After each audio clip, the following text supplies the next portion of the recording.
محمود انا نازله معاك. خير ان شاء الله. هجيب شبشب جديد. من قله الشباشب اللي مترميه في كل شقه بجميع انواعها يعني؟ لا يا محمود، خير. عارف الشباشب البلاستيك اللي بتبقى عامله ريحه وهي جديده دي، اللي بتطلع ريحه كده، عايزه امسكه اشمه كده وعضعض البلاستيك بتاعه كده اللي هو مطلع ريحه ده، عارفه؟ احيه. ايه؟ انت بتتوحمي على شباشب كمان؟ من الصبح. ده ايه الحمل من اللي بالليل. نعمل بيه ربنا ده؟ انا ما اعرفش يا محمود، حاسه. لا انا ابتديت اخاف. ليه؟ انا ابتديت اخاف بجد والله. امبارح بتتوحمي لي على معسل ودلوقتي على شباشب. هو ايه الحمل ده بجد والله؟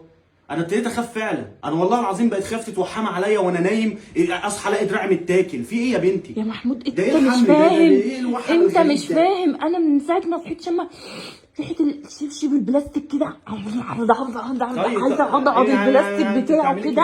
عارف البلاستيك ده؟ خلاص انا هجيبه لك وانا جاي، بس بلاش انت تنزلي اللي تاكلي كل الشباشب اللي على الستاند يقول عليكي فامباير ولا حاجه.